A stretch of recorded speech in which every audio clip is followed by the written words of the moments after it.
ಕ್ಷಿತಿಜ ಸಾಹಿತ್ಯ ದಿಗ್ಗಜರೊಂದಿಗೆ ಸಂವಾದ.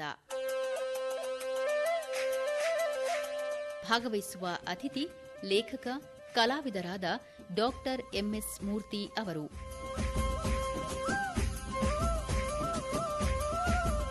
ಇವರೊಂದಿಗೆ ಸಂವಾದದಲ್ಲಿ ನೂತನ ಎಸ್ ಕದಂ.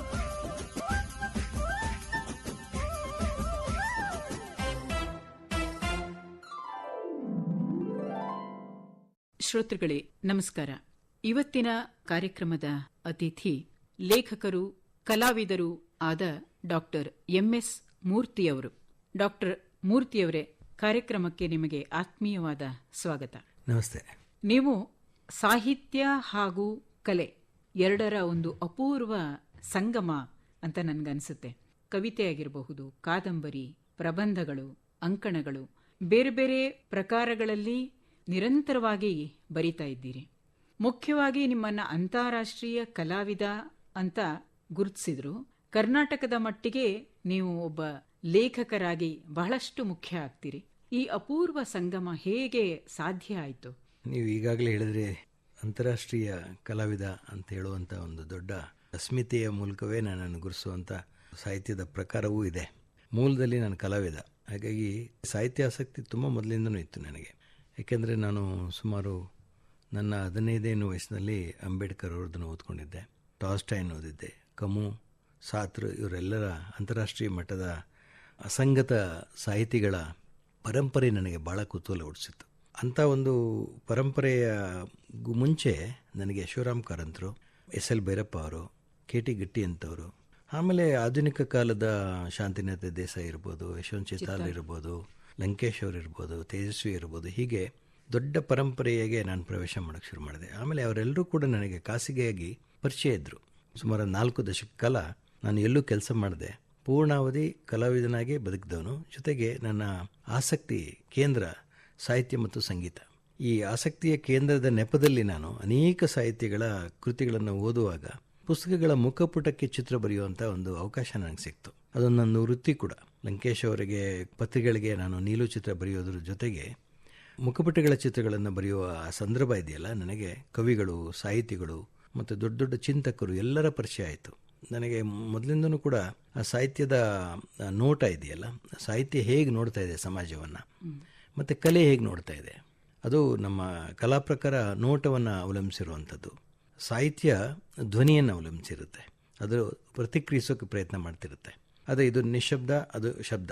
ಆದರೆ ಎರಡರ ಒಂದು ಮಾಧ್ಯಮದ ಅನುಭವ ಇರುವ ನನಗೆ ಎಷ್ಟು ಕುತೂಹಲ ಅನ್ನಿಸ್ತು ಅಂದರೆ, ಇವರೆಲ್ಲರೂ ಎಷ್ಟು ಚೆನ್ನಾಗಿ ತಮ್ಮ ಅನುಭವಗಳನ್ನು ಒಂದು ಸಾಲುಗಳಲ್ಲಿ ಹೇಳ್ತಾ ಹೋಗ್ತಾರಲ್ಲ, ಅದು ನನಗೆ ಭಾಳ ವಿಸ್ಮಯ ಅಂತ ಅನ್ನಿಸ್ತು. ಹೆಚ್ಚು ಓದಿ ನಾನು ಬರೆಯೋಕ್ಕೆ ಶುರು ಮಾಡಿದೆ.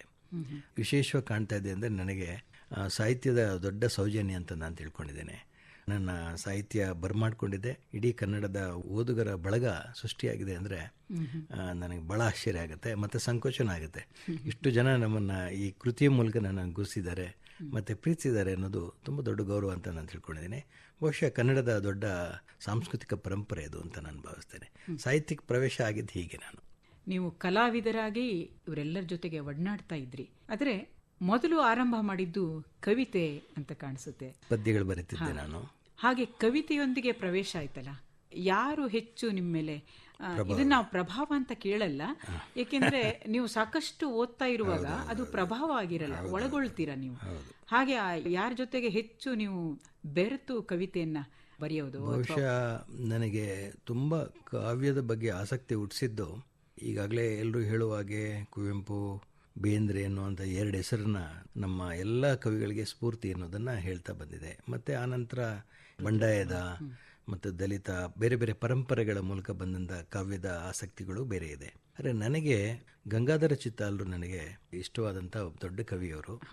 ಅವರ ಕಾಮಸೂತ್ರವನ್ನು ಪದ್ಯ ಓದಿದ ಮೇಲೆ ನಾನು ಬರಿತಿದ್ದವನು ನಿಲ್ಲಿಸ್ಬಿಟ್ಟೆ. ಎಷ್ಟೋ ವರ್ಷ ಬರೆದ್ರೆ ಹೀಗೆ ಬರೀಬೇಕಿಲ್ಲದೆ ಬರೀಬಾರ್ದು ಅಂಥೇಳಿ ಎಷ್ಟು 100 ಸಾರಿ ಆ ಪದ್ಯವನ್ನು ಓದಿದ್ದೀನಿ. ಬೇರೆಯವರಿಗೆ ಓದೋದಕ್ಕೆ ಹೇಳಿದ್ದೀನಿ ನಾನು. ಕೀರಮ್ಮ ಅವರು ನನ್ನನ್ನು ಭಾಳ ಇಷ್ಟಪಟ್ಟಿದ್ದೆ ಆ ಪದ್ಯದ ಮೂಲಕನೇ. ಅವರ ಕಾವ್ಯದ ಒಂದು ನೇಯ್ಗೆ ಇದೆಯಲ್ಲ, ಆ ಸಂವೇದನೆಯನ್ನು ಅಕ್ಷರಕ್ಕೆ ತರೋದ ಕ್ರಮ ಇದೆಯಲ್ಲ, ನನಗೆ ಭಾಳ ಅದ್ಭುತ ಅಂತ ಅನ್ನಿಸ್ತು. ಬಹುಶಃ ಕನ್ನಡದಲ್ಲಿ ನನ್ನ ಮಟ್ಟಿಗೆ ಇಡೀ ಭಾರತದಲ್ಲಿ ಅಂಥ ಒಬ್ಬ ಕವಿ ಅದರಲ್ಲೂ ಕಾಮಸೂತ್ರದಂಥ ಒಂದು ಪದ್ಯವನ್ನು ನಾನು ಇನ್ನೂವರೆಗೂ ಓದಿಲ್ಲ. 4 ದಶಕದ ಕಾವ್ಯದ ಆಸಕ್ತಿ ಇಟ್ಕೊಂಡಿರೋ ನನಗೆ ಇಡೀ ಪ್ರಪಂಚದ ಅನೇಕ ಕವಿಗಳನ್ನು ನಾನು ಓದೋಕ್ಕೆ ಇಷ್ಟಪಡ್ತೇನೆ, ಓದ್ತಾ ಇದ್ದೀನಿ ಕೂಡ. ಆದರೆ ಗಂಗಾಧರ ಚಿತ್ತಾಲರ ಈ ಪದ್ಯ, ಒಂದು ಪದ್ಯ ಸಾಕು, ಅಷ್ಟು ಮಟ್ಟಿಗಿನ ದೊಡ್ಡ ಕವಿಯನ್ನು ನಾನು ಪ್ರವೇಶ ಮಾಡಿದೆ. ಅವರಿಗೆ ಸ್ವಲ್ಪ ಹತ್ರ ಇರೋ A.K. ರಾಮಾನುಜಮ್ ಇರ್ಬೋದು, ಬೇಂದ್ರೆನೂ ಇದ್ದಾರೆ, ಅಡಿಗರಿದ್ದಾರೆ. ಅಡಿಗರಿಗಂತೂ ನಾನೇ ಕೊನೆ ಸಂಕಲನಕ್ಕೆ ನಾನೇ ಸುವರ್ಣ ಪುತ್ತಳಿಗೆ ಕವರ್ ಪೇಜ್ ಮಾಡಿದ್ದು. ಅವ್ರನ್ನೆಲ್ಲ ಭೇಟಿ ಮಾಡಿದ್ದೆ ದೊಡ್ಡ ಹೆಮ್ಮೆ ವಿಷಯ ಮತ್ತು ದೊಡ್ಡ ಗೌರವ ಅದು ನನಗೆ. ವಿ ಸಿದ್ದರಾಮಯ್ಯ ಅವರನ್ನು ಭೇಟಿ ಮಾಡಿದ್ದು ನಾನು. ಆಮೇಲೆ ಕಾರಂತರಂತೂ ನನ್ನ ಗುರುಗಳವರು, ಬರೀ ಸಾಹಿತ್ಯದ ಗುರುಗಳಲ್ಲ, ಸಾಹಿತ್ಯ ಮತ್ತು ಬದುಕನ್ನು ಹೇಗೆ ನೋಡಬೇಕು ಅನ್ನೋದನ್ನು ತೋರಿಸಿದಂಥ ಅನೇಕ ಮಹನೀಯರು ಇವರು.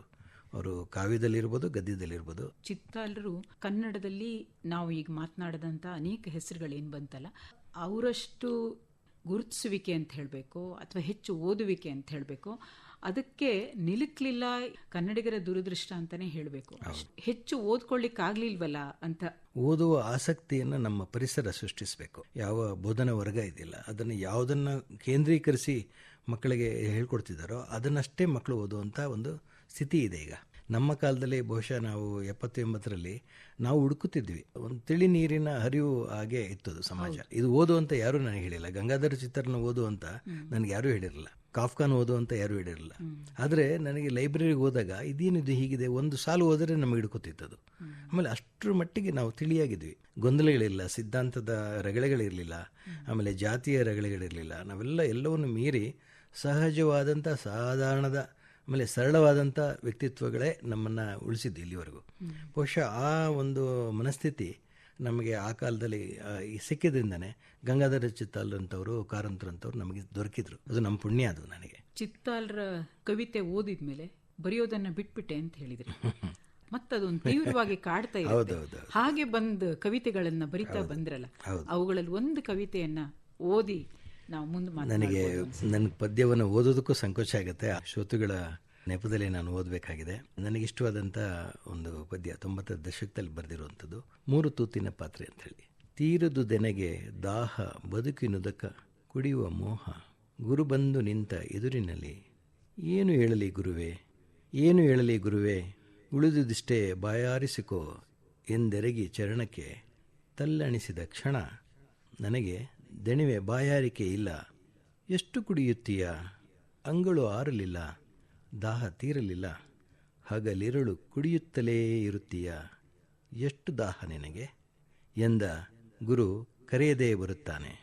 ಎಚ್ಚರವಿದ್ದು ಜೊತೆಗಿರುವ ವಿಷವೆಂದು ತೋರದೆ ನೀರ ಬೆರೆಸಿ ಹನಿ ಹನಿಯಾಗಿ ನಾಲೆಗೆ ಮೇಲಿರಿಸಿ ಚಪ್ಪರಿಸಿ, ನನಗೆ ನಾ ಬಿಟ್ಟು ಹೋದ ಬಟ್ಟಲು ಕಂಡು ಲಹರಿಗೊಂಡು, ಕಾಡ ವಿಷ ಕುಡಿದು ಸತ್ತರಲ್ಲ ಹೊಣೆಯಾರು ದುರಂತಕ್ಕೆ, ಸಾವು ವಿಷವಲ್ಲ ನಮಗೆ ನಶೆ, ಅವರಿಗೆ ವಿಷವಲ್ಲವೇ, ಪರಿಹಾರವಿದೆಯದಕ್ಕೆ ನೋಡು, ಪರಿಹಾರವಿದೆಯದಕ್ಕೆ ನೋಡು, ಪರಿವಾರ ಇನ್ನೊಮ್ಮೆ ಕೇಳು ನಿನ್ನೊಳಗೆ ಪ್ರಶ್ನೆ ಒಂದೇ, 100 ಉತ್ತರ ನಿನ್ನ ಬಾಳಿನ ಎತ್ತರ, ಪ್ರಶ್ನೆ ಕೇಳು ಇನ್ನೊಮ್ಮೆ ಅದರ ನೆರಳೆಯ ಉತ್ತರ, ಬಟ್ಟಲು ಖಾಲಿಯಿರಬೇಕು ತುಂಬಿಸಿಕೊಳ್ಳುವುದಕ್ಕಲ್ಲ, ತಿಳಿಯಿತೇ ಈಗಲಾದರೂ ತಳದಲ್ಲುಳಿದ ವಿಷ ಬಸಿದು ಕುಡಿಯುವವರೇ ಮತ್ತೆ ಬಯಸಿ ಕುಡಿದಳಿಯಬಹುದು ಕಾಣದ ಮತಿಹೀನರು.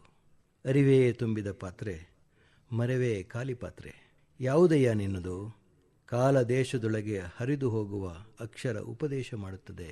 ಕೇಳಿಸಿಕೊಂಡಿದ್ದೀಯ ನಿಶಬ್ದ, ಕೇಳಿಸಿಕೊಂಡಿದ್ದೀಯ ನಿಶಬ್ದ, ಗುರು ಲಘು ಅಲಂಕಾರ ಶೃಂಗಾರ ನೆನಪು ವಿಸ್ಮೃತಿ, ಸರಮಾಲೆ ಧರಿಸಿ ಕನ್ನಡಿ ಮುಂದೆ ನಿಲ್ಲು, ಪ್ರತಿಬಿಂಬ ಒಳಗೆ ಹೊರಗೆ ಹೋಗುವ ಮೊದಲು ಹಿನ್ನಡೆಯಬೇಡ, ಮತ್ತೆ ನೆನಪು ಕಾಡಿ ಬಳಲಬೇಡ, ಜ್ಞಾನಕೋಶದಲ್ಲಿ ಒಣಗಬೇಡ, ಬಟ್ಟಲು ತೊಳೆ ಶುಚಿಯಾಗಿ ಒಣಗಿ ಬಿಸಿಲಲ್ಲಿ ಬೋರಲಾಗಿರಲಿ, ಖಾಲಿ ಬಟ್ಟಲು ಕುರುಡನಿಗೂ ತಿಳಿಯುತ್ತದೆ, ಅರಿವು ಎಚ್ಚರಗಳ ಪಾತ್ರೆ ಖಾಲಿ ಖಾಲಿ, ಖಾಲಿಗೂ ಒಬ್ಬ ಒಡೆಯ ನೀನೇ, ಕಳೆದು ಹೋದೆ ಎಂದುಕೊಂಡವನಿಗೆ ಮತ್ತೆ ಸಂಭವಿಸಿಬಿಟ್ಟೇ ಇಲ್ಲ ಗುರುವೇ.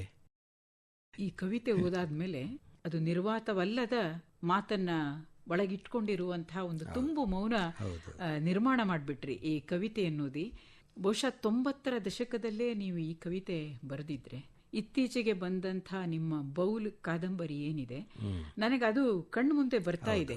ನೀವು 90ರಲ್ಲೇ ಆ ಕಾಣಿಕೆ ನಿಮ್ಮ ಎದುರಿಗೆ ಇತ್ತಲ್ಲ ಅನ್ನೋದು ನನಗೆ ಒಂದು ಸೋಜಿಗಾಯಿತು. ಈ ಕವಿತೆಯನ್ನು ನೀವು 90ರ ದಶಕದಲ್ಲಿ ಬರೆದಿದ್ರಿ ಅಂತ ಹೇಳಿದಾಗ, ಈ 3 ದಶಕಗಳ ಪಯಣ ಏನಿದೆಯಲ್ಲ, ಇದರಲ್ಲಿ ನಿರ್ವಾತ, ಮೌನ, ಅರಿವು, ನಿಶ್ಶಬ್ದ, ಶಬ್ದ ಇವೆಲ್ಲವೂ ನಿಮ್ಮೊಂದಿಗೆ ಬೆಳೀತಾ ಬಂದು ಇವತ್ತು ಬೌಲ್ ಅನ್ನುವಂಥ ಒಂದು ಅರಿವಿನ ಪಾತ್ರೆಯಲ್ಲಿ ಆ ಖಾಲಿತನವನ್ನೆಲ್ಲ ತನ್ನೊಳಗೆ ಬಚ್ಚಿಟ್ಟುಕೊಂಡು ಕಂಡು ಕಾಣದಂತೆ ತುಂಬಿ ನಿಂತಿದೆಯಲ್ಲ. ಬಹಳ ಸುಂದರವಾದ ಕವಿತೆಯನ್ನು ಓದಿದ್ದಕ್ಕೆ ನಿಮಗೆ ಶ್ರೋತೃಗಳ ಪರವಾಗಿ ನಾನು ಧನ್ಯವಾದಗಳನ್ನು ಹೇಳಬೇಕು. ನೀವು ಕಾರಂತರ ಹೆಸರನ್ನ ಹೇಳಿದ್ರಿ. ಕಾರಂತರ ಬಾಲವನ ಬಹಳ ಪ್ರಸಿದ್ಧವಾದದ್ದು. ಕಾರಂತಜ್ಜ ಅಂತ ಅವರನ್ನು ನಾವು ಗುರುತಿಸ್ತೀವಿ. ಅಲ್ಲಿ ಅವರು ಚಿತ್ರಗಳನ್ನು ಬರಿತಾ ಇದ್ರು. ಬಹುಶಃ ಆ ಮೂಲಕವೂ ನಿಮಗೆ ಅವರು ಬಹಳ ಪ್ರೀತಿ ಪಾತ್ರರು ಅಂತ ನಾನು ಅನ್ಕೋತೀನಿ. ನೀವು ಮಕ್ಕಳ ಮನಸ್ಸಿನ ಚಿತ್ರಗಳು ಅನ್ನೋ 2 ದಶಕಗಳ ಕಾಲದ ನಿಮ್ಮ ಸಂಶೋಧನೆಯ ಫಲವಾಗಿ ಈ ಕೃತಿ ಮೂಡಿ ಬರುತ್ತೆ.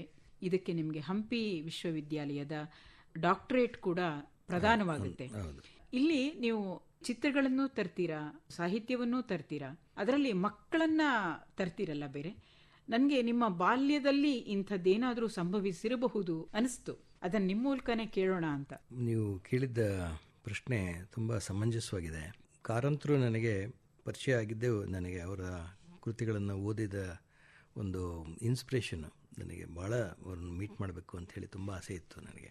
ಹೇಗೆ ಅಷ್ಟು ದೊಡ್ಡವ್ರನ್ನ ಭೇಟಿ ಮಾಡೋದು ಅನ್ನುವಂಥ ಆತಂಕ ನನಗಿತ್ತು. ಪತ್ರ ಬರೀತಿದ್ದೆ, ಅವರು ನೀವು ನನ್ನನ್ನು ಭೇಟಿ ಮಾಡೋ ಅಗತ್ಯ ಇಲ್ಲ, ವೃತ ಹಣ ಸಮಯ ಹಾಳು ಅಂತ ಒಂದು ಪತ್ರ ಬರ್ತಿತ್ತು.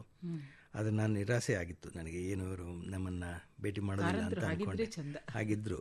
ಆದರೆ ತಕ್ಷಣ 1 ತಿಂಗಳಲ್ಲೇ ಒಂದು ಪತ್ರ ಬರ್ತಿತ್ತು ನನಗೆ, ನಾನು ಹೋಟ್ಲಲ್ಲಿ ಇರ್ತೀನಿ ಬೆಂಗಳೂರಿನಲ್ಲಿ, ಅಗತ್ಯ ಅನಿಸಿದರೆ ಭೇಟಿ ಮಾಡಬಹುದು ಅಂತೇಳಿ. 80ರ ದಶಕದಲ್ಲಿ ನಾನು ಸಾಹಿತ್ಯಗಳ ಕುರಿತಾದಂಥ ಒಂದು ಪ್ರದರ್ಶನ ಮಾಡಿದೆ. ಬಹುಶಃ ಮೊದಲಿಗೆ ನಾನು ಸಾಹಿತ್ಯದ ಅನುಸಂಧಾನ ಮಾಡಿದ್ದು 80ರ ದಶಕದಲ್ಲಿ. ಆಗ ಕಾರಂತರು, ತೇಜಸ್ವಿ, ಲಂಕೇಶ್ ಎಲ್ಲರ ಕಲಾಕೃತಿ ರಚನೆ ಮಾಡುವಂಥ ಒಂದು ಅನುಭವ ನನಗಾಯಿತು. ಆ ಅನುಭವದ ಹಿನ್ನೆಲೆಯಲ್ಲಿ ಕಾರಂತರು ನನಗೆ ಭೇಟಿಯಾಯಿತು. ಅವರು ಕೊನೆಯ ದಿನದವರೆಗೂ ನನ್ನ ಅವ್ರ ಸಂಪರ್ಕದಲ್ಲಿದ್ದೆ. ಕಾರಂತರು ಮಕ್ಕಳ ಬಾಲ್ಯವನ್ನು ಕುರಿತು ಬಹಳ ಎಚ್ಚರದಿಂದ ಮಾತಾಡ್ತಾರೆ.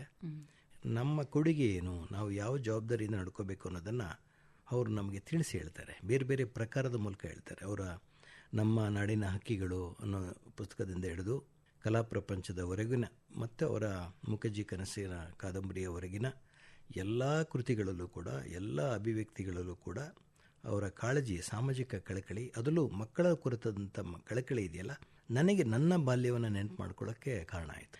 ನಮ್ಮ ಜೊತೆಗಿನ ಎಲ್ಲ ವಿಕೃತಿಗಳ ಬಗ್ಗೆ ಹೋರಾಟ ಮಾಡೋದು ಹೇಗೆ ಅನ್ನೋದನ್ನು ಅವ್ರು ಕಲಿಸಿದ್ರು ನಮಗೆ. ನಾವು ಮುಂದಿನ ಸಮಾಜಕ್ಕೆ ನಾವು ಹೇಗೆ ಒಳ್ಳೆಯದನ್ನು ಕೊಡಬೇಕು ಅನ್ನೋದನ್ನು ಹೇಳ್ಕೊಟ್ರು ಅವರು.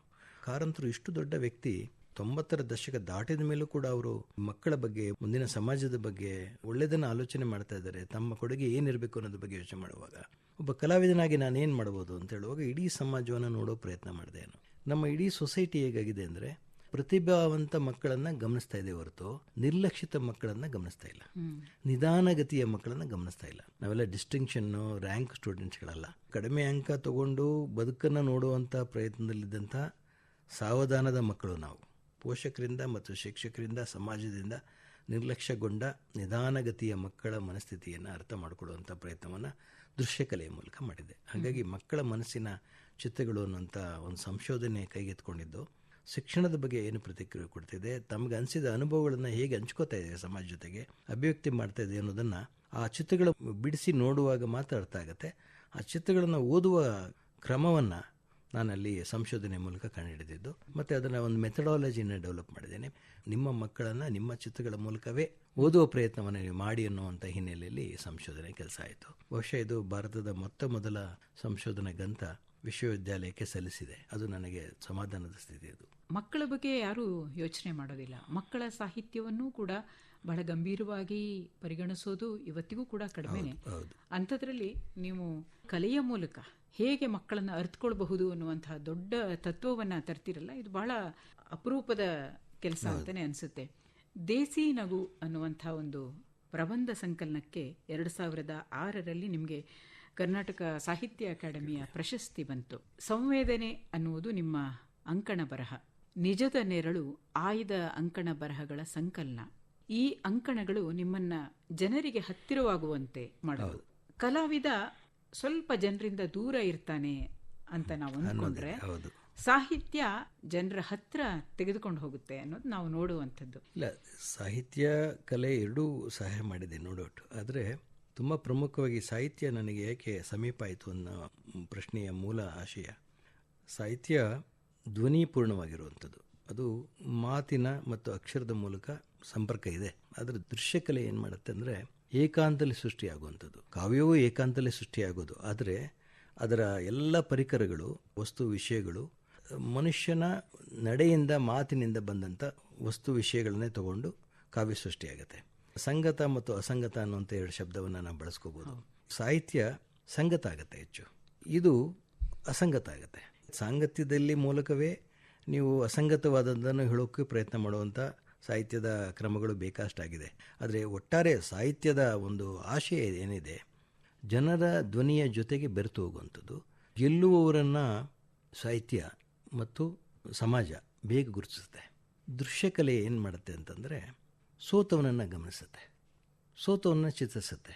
ದೃಶ್ಯಕಲೆಯ ದೊಡ್ಡ ಸಾಧ್ಯತೆ ಏನಂತ ಅಂದರೆ ಅದರಲ್ಲಿ ಒಬ್ಬ ಸಜ್ಜನ ದುರ್ಜನ, ಕೆಟ್ಟವರು ಒಳ್ಳೆಯವರು, ಸುಂದರ ವಿಕೃತಿ ಎಲ್ಲವೂ ಒಂದೇ ದೃಶ್ಯಕಲೆಯಲ್ಲಿ. ಕಲಾವಿದ ಏನನ್ನು ಗ್ರಹಿಸ್ತಾ ಇದ್ದಾನೆ ಕಲೆಯ ಮೂಲಕ ಅನ್ನೋದನ್ನು ಕೂಡ ಸೂಚ್ಯವಾಗಿ ಹೇಳ್ತಾ ಹೋಗುತ್ತೆ. ಅಲ್ಲಿಂದ ದಾಟಿ ಅವನಿಗೆ ಬೇಕಾದಂಥ ಪ್ರಯೋಗಗಳನ್ನು ಮಾಡೋದು ಅವನ ಆಶಯಗಳದು, ಅವನ ಉದ್ದೇಶ, ಅವನ ಗುರಿ ಏನಿದೆ ಅದು ಮಾಡ್ಕೊಂಡು ಹೋಗ್ತಾರೆ. ಆದರೆ ಸಾಹಿತ್ಯ ತುಂಬ ಸಮಾಜ ಜೊತೆಗೆ ನಡೀತಾ ಇದೆ. ಸಮಾಜ ಈಗಲೂ ಹೇಳ್ತಾ ಇದೆ ನಮಗೆ ದೃಶ್ಯಕಲೆ ಅರ್ಥ ಆಗೋದಿಲ್ಲ. ನಾನು ಬಾಲ್ಯದಲ್ಲೂ ಇದು ಕೇಳಿದಂಥ ಒಂದು ಆರೋಪ ಇವತ್ತಿಗೂ ನಾನು ಅದನ್ನು ಅನುಭವಿಸ್ತಿದ್ದೀನಿ. ಆದರೆ ನನಗೆ ಈ ಸಾಹಿತ್ಯದ ಒಡನಾಟ ಇದೆಯಲ್ಲ, ಅದರ ಅನುಸಂಧಾನ, ಅದ್ರ ಮೂಲಕ ನಾನು ಸಮಾಜದ ಜೊತೆಗೆ ಕಲೆಯನ್ನು ಕೂಡ ಹೇಗೆ ಅದನ್ನು ಗ್ರಹಿಸಬೇಕು, ಅದರ ಅಂತಸತ್ವ ಏನಿದೆ, ಅದರ ಸೊಗಸು ಏನಿದೆ ಅನ್ನೋದನ್ನು ಹೇಳುವಂಥ ಪ್ರಯತ್ನವನ್ನು ಮಾಡೋಕ್ಕೊಂದು ಒಳ್ಳೆಯ ಅವಕಾಶ ಸಾಹಿತ್ಯದ ಮೂಲಕ ನನಗೆ ಸಿಕ್ಕಿದೆ. ಬಹುಶಃ ಇದು ವಿಸ್ತಾರವಾಗಿ ಒಂದು ಕಾದಂಬರಿ ಬರೀಲಿಕ್ಕೆ ಸಹಾಯ ಆಯ್ತಾ? ದೃಶ್ಯ ಅನ್ನೋ ಹೆಸರಿನ ಒಂದು ಕಾದಂಬರಿಯನ್ನ ಓದೋದ್ರ ಜೊತೆಗೆ ಒಂದು ಸಹಾಯ ಮಾಡುವಂತಹ ನೋಟದ ಕ್ರಮ. ಹೌದು, ಕೃತಿ ಕರ್ನಾಟಕದ ಮಟ್ಟಿಗೆ ಏಕೈಕ ಕೃತಿ ಅಂತ ಕೂಡ ಹೇಳಬಹುದು ಏನೋ ಕಾದಂಬರಿ ಪ್ರಕಾರದಲ್ಲಿ. ಕಲಾಲೋಕದ ಒಂದು ಮೊದಲ ಕಾದಂಬರಿಯೂ ಕೂಡ ಇದು ಆಯ್ತು. ಮೂಲತಃ ನೀವೊಬ್ರು ಕಲಾವಿದರು. ಕಲಾವಿದನಿಗೆ ಇರುವಂತಹ ಅಥವಾ ಇರಬೇಕಾದಂತಹ ಸಹನೆ, ನಿರಂತರತೆ ಬೇಕು, ತನ್ಮಯತೆ ಬೇಕು. ಕಾದಂಬರಿಯಲ್ಲಿ ಕಲಾವಿದನಿಗೆ ಇವೆಲ್ಲವನ್ನೂ ದುಡಿಸ್ಕೊಳ್ಳೋದಕ್ಕೆ ಸಾಧ್ಯ ಆಯ್ತಾ ಅಂತ? ದೃಶ್ಯ ಕಾದಂಬರಿ ಸೃಷ್ಟಿಯಾಗೋಕ್ಕೆ ಬಹಳ ಮುಖ್ಯ ಕಾರಣ ಏನು ಅಂತಂದರೆ ಸಾಹಿತ್ಯ ಮತ್ತು ದೃಶ್ಯಕಲೆ ಎರಡರ ಅನುಸಂಧಾನವನ್ನು ಪ್ರಯೋಗವನ್ನು ಮಾಡ್ತಾನೆ ಬಂದೆ. ಒಬ್ಬ ಇಲಿಸ್ಟ್ರೇಟರ್ ಆಗಿ ಕೂಡ ನಾನು ಸಾಹಿತ್ಯವನ್ನು ಓದಿ ಅದರ ಮುಖಪುಟಕ್ಕೆ ಯಾವ ರೀತಿಯ ಕಲಾಕೃತಿಯನ್ನು ರಚನೆ ಮಾಡಿದ್ರೆ ಈ ಮುಖಪುಟ ಮತ್ತು ಆ ಒಳಗಿನ ಊರ್ಣ ಅದರ ಸಾಹಿತ್ಯಕ್ಕೆ ನಾನು ನ್ಯಾಯ ಕೊಡಬಲ್ಲೆ ಅನ್ನುವಂಥ ದೊಡ್ಡ ಚಾಲೆಂಜ್ ಇದೆಯಲ್ಲ, ಅದನ್ನು ನಾನು ಆ ಸಂದರ್ಭದಲ್ಲಿ ನನಗೆ ಹೊಳೆದಂಥ ಅನೇಕ ವಿಚಾರಗಳನ್ನು, ಅದು ಇಡೀ ಸಮಾಜ ಏನನ್ನು ನೋಡ್ತಾ ಇದೆ, ಯಾಕೆ ನೋಡ್ತಾ ಇದೆ, ಯಾವುದು ಮುಖ್ಯ ಆಗಿದೆ, ಯಾವುದು ಅಮುಖ್ಯ ಆಗಿದೆ, ಈ ಪ್ರಕ್ರಿಯೆಯನ್ನು ಯಾಕೆ ಪುಸ್ತಕದ ಮೂಲಕ ದಾಖಲಿಸಬಾರ್ದು ಅಂತ ನನಗೆ ಹೊಳೆಯಿತು. ಹಾಗಾಗಿ 210 ಪುಟದ ಇಡೀ ಪುಸ್ತಕದಲ್ಲಿ ಸಂಪೂರ್ಣ ದೃಶ್ಯವೇ ಇದೆ. ಅದರಲ್ಲಿ ನನ್ನ ಕಲಾಕೃತಿಗಳಿವೆ, ಸಣ್ಣ ಸಣ್ಣ ರೇಖಾಚಿತ್ರಗಳಿವೆ, ಫೋಟೋಗ್ರಫಿ ಇದೆ, ನಿರ್ಲಕ್ಷಿತ ವಸ್ತುಗಳೇನಿದೆಯೋ ಒಣಗಿದ ಎಲೆಯಿಂದ ಹಿಡಿದು ಸುಂದರವಾದ ಹೂವಿನವರೆಗೂ ಹೆಣ್ಣನ್ನು ನೋಡುವಂಥ ನಮ್ಮ ಸಮಾಜದ ಮನಸ್ಥಿತಿಯನ್ನು ಅಲ್ಲಿ ದಾಖಲೆ ಮಾಡಿದ್ದೀನಿ. ಸಂಕೀರ್ಣವಾಗಿ ಮಗುವನ್ನು ನೋಡುವಂಥ ಮನಸ್ಥಿತಿಯನ್ನು ದಾಖಲೆ ಮಾಡಿದ್ದೀನಿ. ಆದರೆ ಇಡೀ ಯೋಜನೆ ಹೇಗಿತ್ತು ಅಂತಂದರೆ, ಮೊದಲು ದೃಶ್ಯಕಲೆಯ ಮೂಲಕ ದೃಶ್ಯದ ಒಂದು ಪರಿಭಾಷೆಯನ್ನು ಸಮಾಜಕ್ಕೆ ತೋರಿಸ್ಬೇಕು ಅನ್ನೋದೊಂದು ನನಗೆ ಆಸೆ ಇತ್ತು. ಅದಾದ ನಂತರ 2ನೇ ಎಡಿಷನ್ ಬರಬೇಕಿತ್ತು. 3 ಎಡಿಷನ್ ನಾನು ಪ್ಲಾನ್ ಮಾಡಿದ್ದು. ಅದರಲ್ಲಿ ಒಂದು ದೃಶ್ಯ, ಇನ್ನೊಂದು ನ್ಯೂಡಿಟಿ ಬಗ್ಗೆ, ಅಂದರೆ ನಗ್ನತೆ ಬಗ್ಗೆನೇ. ಅಂದರೆ ನ್ಯೂಡಿಟಿ ಅಂದರೆ ಏನು, ನಮ್ಮಲ್ಲಿ ಒಂದು ಮುಜುಗರ ಮಾಡ್ಕೋತೀವಿ ನಾವು, ಸಂಕೋಚ. ನ್ಯೂಡಿಟಿ ಅಂದರೆ ನಿರ್ವಾಣ. ನನ್ನ ಪ್ರಕಾರ ನಿರ್ವಾಣಗೊಳ್ಳುವುದಕ್ಕೆ ನಮಗೆ ಯಾಕೋ ಎಲ್ಲೋ ಒಂದು ಕಡೆ ಹೆದರಿಕೆ ಇದೆ. ನಾನೊಬ್ಬ ಮನೋವಿಜ್ಞಾನದ ವಿದ್ಯಾರ್ಥಿಯಾಗಿ ಕೂಡ ನಾನು ಗಮನಿಸ್ತಾ ಬಂದಿದ್ದೀನಿ. ಅಂದರೆ ನಮ್ಮ ಪರಂಪರೆ ಹೇಗೆ ನೋಡಿದೆ ಅಂದರೆ ತುಂಬ ಪಾವಿತ್ರ್ಯತೆಯಿಂದ ನೋಡಿದೆ. ಅದು ನಿರ್ವಾಣ ಅನ್ನೋ ಶಬ್ದ ಹುಟ್ಟಿದ್ದೆ ಹಾಗೆ. ಬಾಹುಬಲಿ ತುಂಬ ಒಳ್ಳೆಯ ಉದಾಹರಣೆ ಅದಕ್ಕೆ. 1200 ವರ್ಷದ ಹಿಂದೆ ಒಬ್ಬ ವ್ಯಕ್ತಿ ಒಂದು ನಿರ್ವಾಣದ ಮೂಲಕ ಇಡೀ ದೊಡ್ಡ ಒಂದು ಸಂದೇಶವನ್ನು ಕೊಡ್ತಾನೆ ಸಮಾಜಕ್ಕೆ. ಅಂದರೆ ನಮಗೆ ಅದು ಇನ್ನೂ ಅರ್ಥ ಆಗಿಲ್ಲ ಅಂತಂದರೆ ಆಶ್ಚರ್ಯಪಡಬೇಕಾಗುತ್ತೆ. ಆ ಹಿನ್ನೆಲೆಯಲ್ಲಿ ದೃಶ್ಯ ಕಾದಂಬರಿಯಲ್ಲಿ ಈ ಎಲ್ಲ ಗೊಂದಲಗಳನ್ನು ದೃಶ್ಯದ ಮೂಲಕ ಹೇಗೆ ಪರಿಹರಿಸ್ಬೋದು ಅನ್ನೋದು ಒಂದು ಪ್ರಯೋಗ. ಅನಂತಮೂರ್ತಿಯವರು ಬಿಡುಗಡೆ ಮಾಡುವಾಗಲೂ ಕೂಡ ಒಳ್ಳೆ ಮಾತನಾಡಿದ್ರು ಅದರಲ್ಲಿ. ಆಮೇಲೆ ತುಂಬ ಜನ, ಅದು ಇಂಗ್ಲೀಷು ಮತ್ತು ಕನ್ನಡ ಎರಡೂ ಭಾಷೆಯಲ್ಲೂ ಬಂತದ್ದು. ಭಾಷೆ ಅಂದರೆ ಮುನ್ನುಡಿ ಮಾತ್ರ, ಅದರಲ್ಲಿ ನಮ್ಮ ಕಾಸರವಳ್ಳಿಯವರು ಮುನ್ನುಡಿ ಬರೆದಿದ್ದಾರೆ, ಎಚ್.ಎಸ್. ರಾಘವೇಂದ್ರ ರಾವ್ ಮುನ್ನುಡಿ ಬರೆದಿದ್ದಾರೆ, ತಾರನಾಥ್ ಅವರು ಕೂಡ ಮುನ್ನುಡಿ ಬರೆದಿದ್ದಾರೆ. ಅಂದರೆ ಒಬ್ಬ ಸಂಗೀತಗಾರ, ಒಬ್ಬ ಸಾಹಿತಿ, ಒಬ್ಬ ದೃಶ್ಯ ಪರಂಪರೆಯ ಸಿನಿಮಾ ನಿರ್ದೇಶಕರು ಕೂಡ ಇದಕ್ಕೆ ಪ್ರತಿಕ್ರಿಯಿಸಿದ್ದಾರೆ. ಅದೇ ಮುನ್ನುಡಿಯಾಗಿ ನಂದೊಂದು 4 ಮಾತು ಇಟ್ಟು ಇಡೀ 210 ಪುಟ ನೋಡುಗರ ಪುಸ್ತಕ ಇದು. ಅದಕ್ಕೆ ತುಂಬ ಜನ ಸಾಹಿತ್ಯದ ವಲಯ ಹೇಗೆ ಪ್ರಶ್ನೆ ಮಾಡ್ತು ಅಂದರೆ, ಕಾದಂಬರಿಗೆ ಒಂದು ಚೌಕಟ್ಟಿದೆ. ನಾನಂದೆ ಬೇರೆ ಅಂದರೆ ಏನು, ಕಾದಂಬರಿ ಅಂದರೆ ಏನು ಅನ್ನೋದು ನನ್ನ ಪ್ರಶ್ನೆ ಈಗ. ಅಂದರೆ ಒಂದು ಕ್ಯಾನ್ವಾಸ್ ಅದು. ನನಗೆ ರೆಗ್ಯುಲರ್ ಕಾದಂಬರಿಗಳಲ್ಲಿ ಮೊದಲ ಪುಟದಿಂದ ಕೊನೆ ಪುಟದವರೆಗೂ ಓದಲೇಬೇಕು ಇಡೀ ಕಾದಂಬರಿನ ಅರ್ಥ ಮಾಡ್ಕೋಬೇಕಿದ್ರೆ. ನನ್ನ ಕಾದಂಬರಿಯಲ್ಲಿ, ದೃಶ್ಯ ಕಾದಂಬರಿಯಲ್ಲಿ, ಅದರಲ್ಲೂ ವಿಶೇಷವಾಗಿ ನೋಟದ ಕಾದಂಬರಿಯಲ್ಲಿ ಮಧ್ಯದ 18ನೇ ಪುಟದಿಂದ ಆರಂಭ ಮಾಡಿ 1ನೇ ಪುಟಕ್ಕೆ ಎಂಡ್ ಮಾಡ್ಬೋದು ನೀವು, ಅಥವಾ 200ನೇ ಪುಟದಿಂದ ಆರಂಭ ಮಾಡಿ 10ನೇ ಪುಟಕ್ಕೆ ಎಂಡ್ ಮಾಡ್ಬೋದು. ಅಂದರೆ ಎಲ್ಲಿಗೆ ಬೇಕಾದ್ರೂ ಹೇಗೆ ಬೇಕಾದ್ರೂ ಪ್ರವೇಶ ಮಾಡಬಹುದಾದಂಥ ದೊಡ್ಡ ನಿಮಗೆ ಅನುಭವವನ್ನು ದೃಶ್ಯಕಲೆಯ ಪರಿಭಾಷೆಯ ಮೂಲಕವೇ ಅದು ತರ್ಕೊಡುತ್ತೆ ನಿಮಗೆ. ಹಾಗಾಗಿ ಸಾಹಿತ್ಯಕ್ಕೆ ಒಂದು ದೊಡ್ಡ ಒಂದು ರೀತಿ ವಿಸ್ಮಯ ಇದೆ. ಇದನ್ನು ನಾವು ಸ್ವೀಕರಿಸಬೇಕು ಅನ್ನೋದೊಂದು ಚಾಲೆಂಜ್ ಇತ್ತು. ಬಟ್ ಚರ್ಚೆ ಏನಾಗಲಿಲ್ಲ. ಅನಂತಮೂರ್ತಿಯವರೇ ಒಂದು ಲೇಖನ ಬರೆದ್ರು ಅದ್ರ ಬಗ್ಗೆ, ವಿಮರ್ಶಾ ಲೇಖನ. ತುಂಬ ಅದೊಂದು ದೊಡ್ಡ ಗೌರವ ನನಗೆ. ಕನ್ನಡ ಸಾಹಿತ್ಯಕ್ಕೆ ಒಂದು ಒಳ್ಳೆ ಸೇರ್ಪಡೆ ಅಂತ ಖಂಡಿತವಾಗಿಯೂ ಹೇಳಬಹುದು. ಈ ಕಾದಂಬರಿಗೆ 2010ರ ಕನ್ನಡ ಪುಸ್ತಕ ಪ್ರಾಧಿಕಾರದ ಪ್ರಶಸ್ತಿ ಬಂತು. ಕಳೆದ 2 ದಶಕಗಳ ಅಥವಾ 3 ದಶಕಗಳ ನಿಮ್ಮ ಸಾಹಿತ್ಯ ಹಾಗೂ ಕಲೆಯ ಒಂದು ಹಾದಿಯನ್ನು ನಾವು ಗಮನಿಸಿದರೆ ಬುದ್ಧನ ಬೆಳಕು ಒಡಮೂಡಿದ್ದನ್ನು ನಾವು ಕಾಣಬಹುದು. ಬುದ್ಧನ ಬೆಳಕು ಈ ಹೆಸರಿನ ನಿಮ್ಮ ಕೃತಿಗೆ ಇರಾನ್ ದೇಶದ ಅಕಾಡೆಮಿ ಆಫ್ ಆರ್ಟ್ನ ಅಂತಾರಾಷ್ಟ್ರೀಯ ಬೈನಾಲೆ ಪ್ರಶಸ್ತಿ ಬಂತು.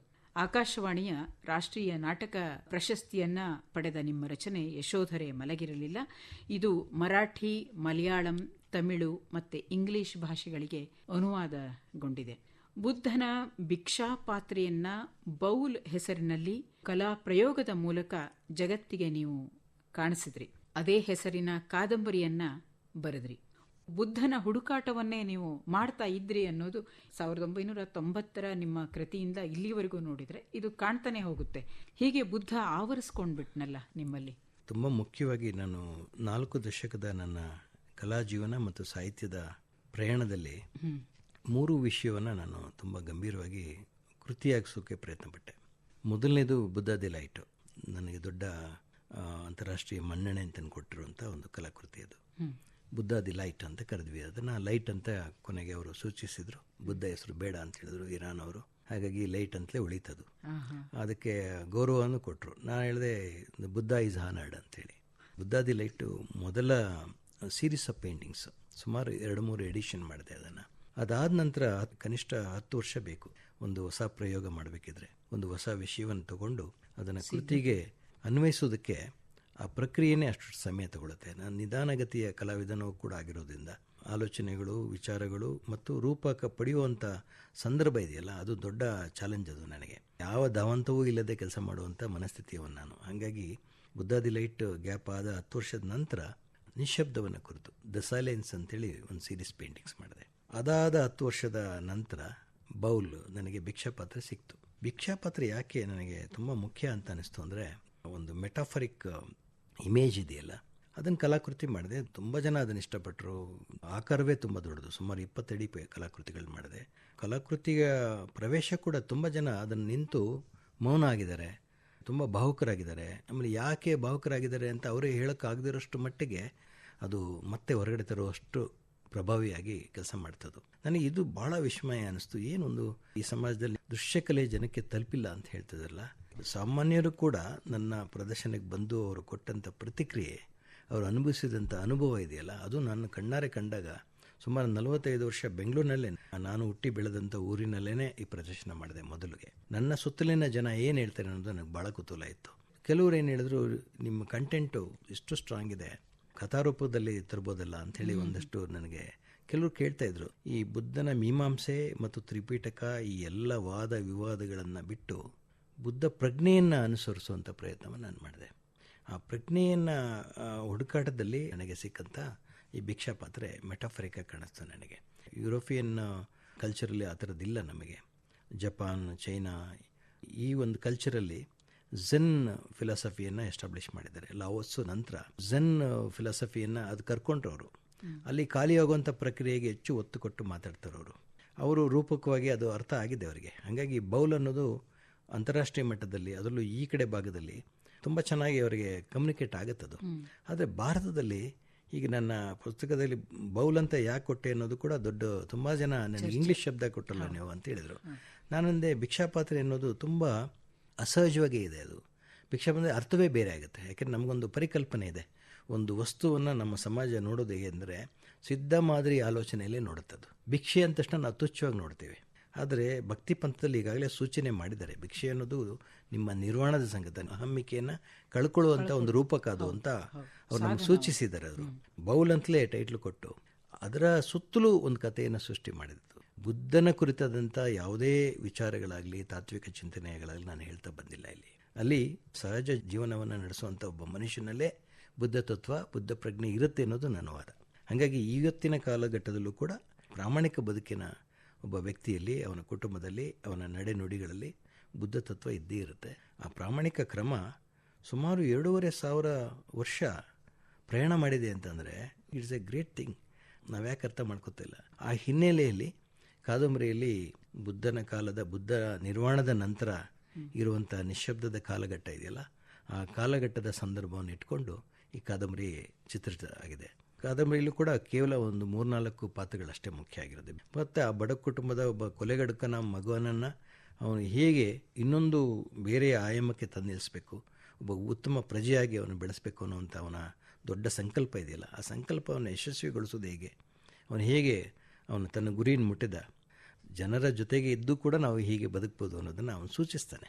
ಈ ಕಾದಂಬರಿಯ ಒಂದು ಚಿತ್ರ ಇದೆಯಲ್ಲ, ಒಂದು ಕಥಾನಕ, ಅದರ ಮೂಲಕ ತಂದೇನೆ. ಮೊದಲು ಕಲಾ ಪ್ರಕಾರವಾಗಿ ಬಂತು, ಹೌದೌದು, ಆಮೇಲೆ ಅದು ಕಾದಂಬರಿ ಆಯಿತು. ನಿಶ್ಶಬ್ದದ ಮೂಲಕ ಶಬ್ದವನ್ನ ಸಾಧಿಸಿಕೊಟ್ರಿ. ಇನ್ನಷ್ಟು ಜನಕ್ಕೆ ತಲುಪಿಸೋಕೆ ಸಾಹಿತ್ಯ ನನಗೆ ಒಂದು ಪ್ರಕಾರವಾಗಿ ಕೆಲಸ ಮಾಡ್ತಲ್ಲ, ಅದು ದೊಡ್ಡದು. ಈ ಬೌಲ್ ಕಾದಂಬರಿಯ ಒಂದು ಪುಟ್ಟ ಭಾಗವನ್ನ ಶ್ರೋತೃಗಳಿಗಾಗಿ ಓದಬಹುದಾ? ಬಿಕುವನ್ನು ಎಂದೂ ಸ್ಪರ್ಶಿಸುತ್ತಿದ್ದ ಸುಮಲತೆಗೆ ಮಗನ ವಿದಾಯದ ಸಂದರ್ಭದ ಆ ದುಃಖದ ರಾತ್ರಿ ನೆನಪಾಗುತ್ತದೆ. ಆನಂದ ಹೊರಟು ನಿಂತಾಗ ಇದೇ ರೀತಿ ನನ್ನನ್ನು ದುಃಖದಲ್ಲಿ ಮುಳುಗಿ ಹೋಗಿದ್ದೆ. ಆಗ ಬಿಕು ಮೊದಲ ಬಾರಿಗೆ ನನ್ನ ಕೈ ಹಿಡಿದು ಸಂತೈಸಿದ್ದ. ಅವಳಿಗೆ ಇನ್ನೂ ತಡೆಯಲಾಗಲಿಲ್ಲ.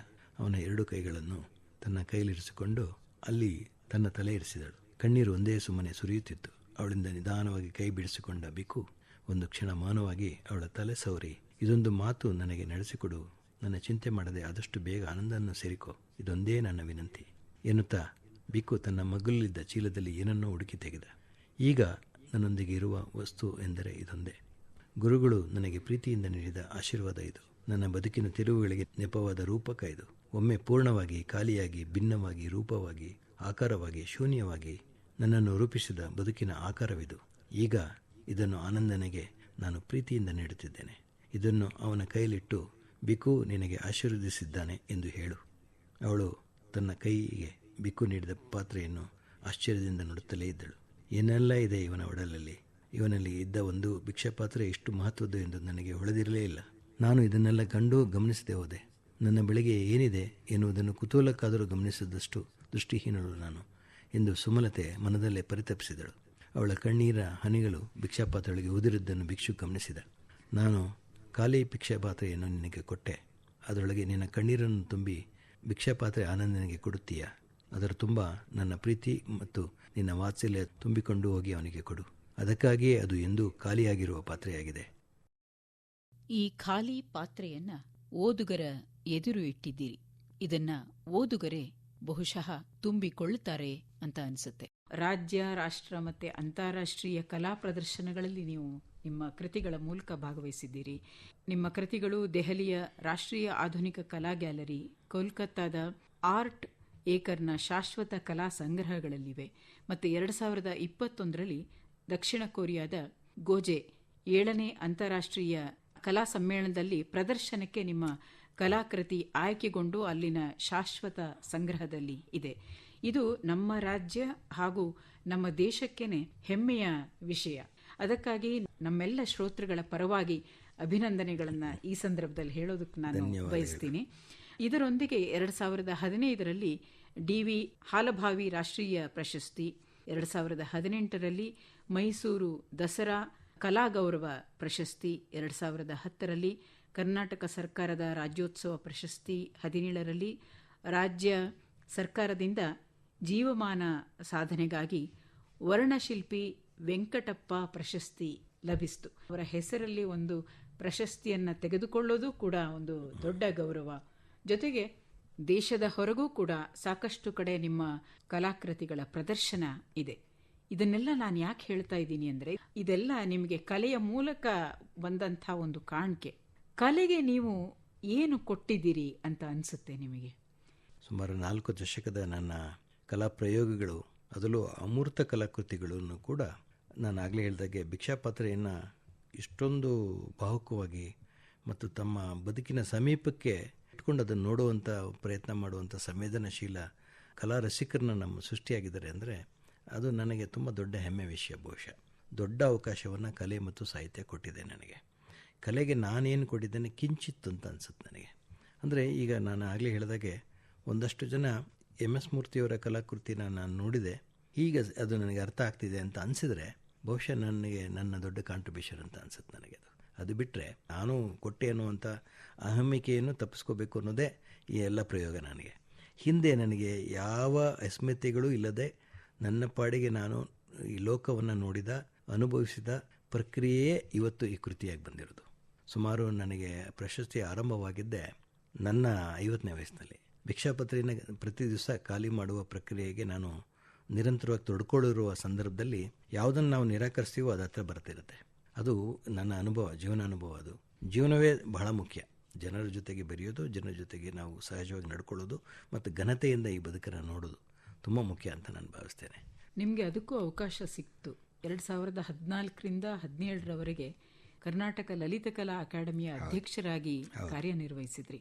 ಆ ಸಂದರ್ಭವನ್ನು ಹೇಗೆ ನೆನಪಿಸ್ಕೊಳ್ತೀರಿ? ಆ ವಿಚಾರದಲ್ಲಿ ನಾನು ಬಹಳ ಅದೃಷ್ಟವಂತ. ಬಾಲ್ಯದಿಂದಲೂ ಯಾವ ಅವಕಾಶಗಳು ಸಿಕ್ಕಿರಲಿಲ್ಲ. ಕರ್ನಾಟಕದಲ್ಲೇ ಇಲ್ಲೇ ಹುಟ್ಟಿ ಬೆಳೆದವನಾಗಿ ಕೂಡ ನಾನು ಅಕಾಡೆಮಿಯ ಸಮೀಪ ಸುಳಿದವನಲ್ಲ. ಅದು ಬೆಂಗಳೂರಲ್ಲಿ ಇದ್ದು ಆಮೇಲೆ ಎಲ್ಲರೂ ನನಗೆ ಪರಿಚಯ ಇರೋರೆ. ನನ್ನ ಪಾಡಿಗೆ ನಾನು ಕಲಾಕೃತಿ ರಚನೆ ಮಾಡುವ ಪ್ರಕ್ರಿಯೆನೇ ತುಂಬ ಅನ್ನಿಸಿದ್ದವನು. ಅಂಥ ಸಂದರ್ಭದಲ್ಲಿ ಅನಿರೀಕ್ಷಿತವಾಗಿ ನನಗೆ ಉಮಾಶ್ರೀಯವರು ನನಗೆ ಫೋನ್ ಮಾಡಿದರು, ನೀವು ಅಕಾಡೆಮಿಯ ಜವಾಬ್ದಾರಿ ತೊಗೊಳ್ಬೇಕು ನೀವು ಅಂಥೇಳಿ. ನಾನು ಆಗಲೂ ನಿರಾಕರಿಸ್ತೆ. ನಾನು ಇದಕ್ಕೆ ನಾನು ಅಡ್ಮಿನಿಸ್ಟ್ರೇಟರ್ ಅಲ್ಲ, ಆಜೀವ ನಿರುದ್ಯೋಗಿ ಕಲಾವಿದ ಅಂತ ನಾನು ಆಗಲೇ ಹೇಳಿದಾಗೆ ಹೇಗೆ ನಿರ್ವಹಿಸ್ಬೋದು ಇದನ್ನು, ಈ ಸಮುದಾಯದ ಜೊತೆಗೆ ಹೇಗೆ ನಾನು ಮಾತಾಡ್ಬೋದು, ಅಧಿಕಾರ ತೊಗೊಂಡಾಗ ಮಾತಾಡೋದು ಬೇರೆ ಆಗುತ್ತೆ. ಆಗ ನನಗೆ ನನ್ನ ಇಡೀ ಜೀವನದ ಮೌಲ್ಯಗಳು, ನಾನು ನಂಬಿದ ತತ್ವಗಳು ಈ ಎಲ್ಲವೂ ಕೂಡ ಅಲ್ಲಿ ಕೆಲಸಕ್ಕೆ ಬಂತು. ಮತ್ತು ನಾವು ಪ್ರಾಮಾಣಿಕವಾಗಿದ್ದರೆ ಎಲ್ಲೂ ಯಾವುದಕ್ಕೂ ಅಂಜಬೇಕಾಗಿಲ್ಲ ಅನ್ನೋದು ನನ್ನ ನಂಬಿಕೆ.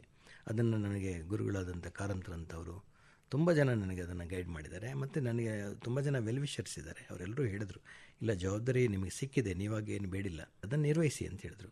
ಹಾಗಾಗಿ 3.5 ವರ್ಷ ಸುಮಾರು 1.5 ಲಕ್ಷ ಕಿಲೋಮೀಟರ್ ನಾನು ಕರ್ನಾಟಕ ಪೂರ್ತಿ ಸುತ್ತಾಡಿ 5,000 to 10,000 ಕಲಾವಿದರು ಯಾರ್ಯಾರು ನನ್ನ ಹಾಗೆ ಅಕಾಡೆಮಿ ಪ್ರವೇಶ ಮಾಡಿರಲ್ವೋ ಅವರೆಲ್ಲರಿಗೂ ಒಳಗಡೆ ಕರೆದು ಅವರಿಗೆ ಅವಕಾಶಗಳನ್ನು ಕೊಟ್ಟು ಇಡೀ ಕರ್ನಾಟಕದ ದೃಶ್ಯಕಲಾ ಪರಂಪರೆಯಲ್ಲಿ, ಅದರಲ್ಲೂ ಫೋಕ್ಲೋರ್ ಜನಪದವನ್ನು ಮತ್ತು ನಮ್ಮ ಆಧುನಿಕ ಕಲೆಯನ್ನು ಬೆಸೆಯುವಂಥ ಪ್ರಯತ್ನವನ್ನು ನಾವು ಮಾಡಿದ್ವಿ.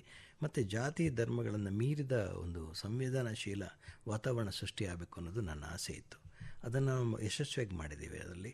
ಮತ್ತು ಇಡೀ ಪಾರಂಪರಿಕ ಕಲಾ ಕೇಂದ್ರಗಳನ್ನು ನಮ್ಮ ಕಲಾ ವಿದ್ಯಾರ್ಥಿಗಳು ನೋಡಬೇಕು ಅನ್ನುವಂಥ ಹಿನ್ನೆಲೆಯಲ್ಲಿ ಮೊದಲಿಗೆ ನಾವು ಮಾಡಿದ ಕಾರ್ಯಕ್ರಮ ಏನು ಅಂತಂದರೆ ಕಲಾ ಸಂಚಾರ ಅಂಥೇಳಿ ಒಂದು ಕಾರ್ಯಕ್ರಮ, ಯೋಜನೆ. ಅದು ಆ ಯೋಜನೆ ಸುಮಾರು ಒಂದು 100-150 ಜನ ಕಲಾವಿದರನ್ನ ಆಯ್ಕೆ ಮಾಡಿ ಇಡೀ ನಮ್ಮ ಶ್ರವಣಬೆಳಗೊಳ ಇರ್ಬೋದು, ಖಜುರಾಹೋ ಇರ್ಬೋದು, ಇಡೀ ಭಾರತದ ದೃಶ್ಯಕಲಾ ಕೇಂದ್ರಗಳನ್ನು ಅವರು ಭೇಟಿ ಮಾಡಬೇಕು ಕಲಾವಿದರು. ಯಾಕೆಂದರೆ ಆಧುನಿಕ ಕಲೆಯ ಅಬ್ಬರದಲ್ಲಿ ನಮ್ಮ ಪರಂಪರೆಯ, ನಮ್ಮ ಹೆರಿಟೇಜ್ ಅಂತ ಏನು ಅಂದ್ಕೊಂಡಿದ್ದೀವೋ ಅದನ್ನು ನಾವು ನೋಡಲೇ ಇಲ್ಲ.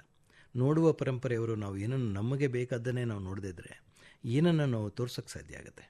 ಆ ಹಿನ್ನೆಲೆಯಲ್ಲಿ ನನ್ನ ಲಲಿತಕಲಾ ಅಕಾಡೆಮಿ ಅಧ್ಯಕ್ಷನಾಗಿ ತುಂಬ ಯಶಸ್ವಿಯಾಗಿ ಕೆಲಸ ಆಯಿತು. ಜೊತೆಗೆ ನನ್ನ ಜೊತೆಗಿನ ಅನೇಕ ಸದಸ್ಯರು ಕೂಡ ಸಹಾಯ ಮಾಡಿದರು. ಸರ್ಕಾರ ನನಗೆ ತುಂಬ ಸಂಪೂರ್ಣ ಸ್ವಾತಂತ್ರ್ಯ ಕೊಡ್ತು. ಯಾವುದೇ ರೀತಿಯ ಅಡೆತಡೆಗಳಿಲ್ಲದೆ ಕೆಲಸ ಮಾಡೋದಕ್ಕೆ ಅವಕಾಶ ಆಯಿತು. ಆ ವಿಚಾರದಲ್ಲಿ ತೃಪ್ತಿ ಇದೆ. ತಮಾಷೆ ಅಂದರೆ ಅಕಾಡೆಮಿಯ ಅವಾರ್ಡ್ಗಳನ್ನು ನಿರೀಕ್ಷೆ ಮಾಡೋದು ಬೇಕಾಗಿಲ್ಲ, ಅದು ಅಗತ್ಯ ಇಲ್ಲ. ಅದು ಇಲ್ಲದೆಯೂ ನೀವು ಕಲಾವಿದರಾಗಿ ಬದುಕ್ಬೋದು ಅನ್ನೋದನ್ನು ನನ್ನ ಅಕಾಡೆಮಿಯ ಅಧ್ಯಕ್ಷನಾಗಿ ಎಲ್ರಿಗೂ ತೋರಿಸ್ಕೊಟ್ಟೆ ನಾನು. ಯಾಕೆಂದರೆ ನಾನೇ ಒಬ್ಬ ಉದಾಹರಣೆ ಆಗಿದೆ. ಒಂದು ಅವರ ಹಪಾಪಿಯನ್ನು ನಾನು ತಡೆಯೋಕ್ಕೆ ಒಂದು ಕಾರಣ ಆಯಿತು.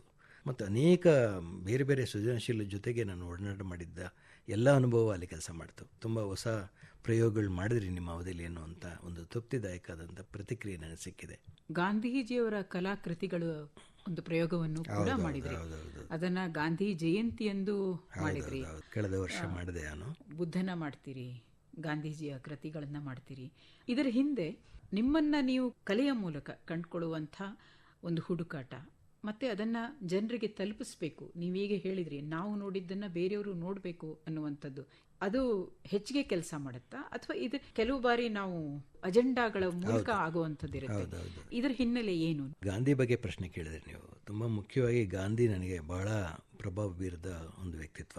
ಅಂಬೇಡ್ಕರ್, ಗಾಂಧಿ, ಇಲ್ಲಿನ ದೊಡ್ಡ ದೊಡ್ಡ ಚಿಂತಕರು ತುಂಬಾ ಪ್ರಭಾವ ಬೀರಿದ್ದಾರೆ ನನ್ನ ಬದುಕಿಗೆ. ಆ ಹಿನ್ನೆಲೆಯಲ್ಲಿ ಗಾಂಧಿಯ ಬಗ್ಗೆ ಕಲಾಕೃತಿ ರಚನೆ ಮಾಡಬೇಕು ಅಂತ ತುಂಬ ವರ್ಷಗಳಿಂದ ಅನ್ಕೋತಿದ್ದೆ ನಾನು. ಹಾಗಾಗಿ ಭಾರತದ ಸ್ವಾತಂತ್ರ್ಯದ ಸುವರ್ಣ ಸಂಭ್ರಮದ ನೆನಪಿನ ಸಂದರ್ಭದಲ್ಲಿ ನಾವು ಮಾಡ್ಬೋದು ಅಂತ ಅನಿಸಿ ನನಗೆ ಒಂದು 75 ಕಲಾಕೃತಿಗಳನ್ನು ರಚನೆ ಮಾಡಿದೆ. ತುಂಬ ದೊಡ್ಡ ಗಾತ್ರದ ಪ್ರದರ್ಶನ ಅದು. ಈಗ ಅದು ಜರ್ಮನಿಲಿ ಎಕ್ಸಿಬಿಷನ್ ಮಾಡೋದಕ್ಕೆ ನನಗೆ ಆಹ್ವಾನ ಬಂದಿದೆ. ನಾನು ರಿಯಲಿಸ್ಟಿಕ್ ಕಲಾಕೃತಿನ ರಚನೆ ಮಾಡುವಂಥ ಸಮರ್ಥವಾದಂಥ ಅಭ್ಯಾಸ ಮಾಡಿದ್ದವ ನಾನು ಆಗ 80ರಲ್ಲಿ. ಈಗ ಅಮೂರ್ತ ಮಾಡ್ತೀನಿ. ಯಾರಿಗೂ ನಂಬೋಕ್ಕಾಗದಿರೋಷ್ಟು ಮಟ್ಟಿಗೆ ನಾನು ಅಮೂರ್ತ ಕಲಾಕೃತಿಗಳನ್ನು ಮಾಡ್ತಾ ಬಂದಿದ್ದೀನಿ, ಮತ್ತು ರೂಪಕದಲ್ಲಿ ನಿರೂಪಣೆ ಮಾಡ್ತಾ ಹೋಗ್ತಿದ್ದೀನಿ. ಆದರೆ ಗಾಂಧಿ ಚಿತ್ರವನ್ನು ನೋಡಿದವರು ನೀವಿಷ್ಟು ರಿಯಲಿಸ್ಟಿಕ್ ಕಲಾಕೃತಿಗಳು ಮಾಡ್ತೀರಾ ಅಂತೇಳಿ ತುಂಬ ಜನ ಆಶ್ಚರ್ಯಪಟ್ಟರು, ತುಂಬ ಸಂತೋಷಪಟ್ಟರು. ಆ ಗಾಂಧಿಯ ಚಿತ್ರಗಳನ್ನು ಮಾಡುವ ನೆಪದಲ್ಲಿ ನನಗೆ ಗಾಂಧಿಯ ಆ ಕಾಲಘಟ್ಟದಲ್ಲಿ ಅವರು ಬದುಕಿದ ಕ್ರಮ, ಅದು ಸೈದ್ಧಾಂತಿಕವಾಗಿ ಮತ್ತು ರಾಜಕೀಯವಾಗಿ ಅವರ ಬಗ್ಗೆ ಪರ ವಿರೋಧಗಳ ಮಾತುಗಳು ಏನೇ ಇರ್ಬೋದು, ಆದರೆ ಒಬ್ಬ ವ್ಯಕ್ತಿ ತನ್ನ ಬದುಕನ್ನು ಭಿಕ್ಷಾಪಾತ್ರೆಯ ನೆಲೆಯಲ್ಲೇ ಅದನ್ನು ರೂಪಕವಾಗಿ ಗಾಂಧಿಗೂ ಹೋಲಿಸಿ ನೋಡೋದಾದರೆ ಅವರೊಬ್ಬರು ಖಾಲಿ ಭಿಕ್ಷಾಪಾತ್ರೆ ಅಂತ ಅನಿಸುತ್ತೆ ನನಗೆ. ಅಷ್ಟರ ಮಟ್ಟಿಗೆ ಅವರು ತುಂಬ ಪ್ರಾಮಾಣಿಕವಾಗಿ, ಅಂದರೆ ಅತಿ ಅನ್ನೋಷ್ಟರ ಮಟ್ಟಿಗೆ ಅನ್ನೋಷ್ಟು ಜನ ಕಮೆಂಟ್ ಮಾಡಿದ್ದಾರೆ ಅದನ್ನು. ಅಂದರೆ ಈ ಸಮಾಜ ಸ್ವಲ್ಪ ಪ್ರಾಮಾಣಿಕವಾಗಿರಬೇಕು, ಸ್ವಲ್ಪ ಅಪ್ರಾಮಾಣಿಕವಾಗಿರಬೇಕು ಅನ್ನೋವಂಥ ಮಾತನ್ನು ಒಪ್ಕೋತಾ ಇದೆ. ಆದರೆ ನನಗೆ ಅದು ಒಪ್ಪಿಗೆ ಇಲ್ಲ. ನನಗೆ ಪ್ರಾಮಾಣಿಕ ಮತ್ತು ಅಪ್ರಾಮಾಣಿಕ ಎರಡೇ ಶಬ್ದ.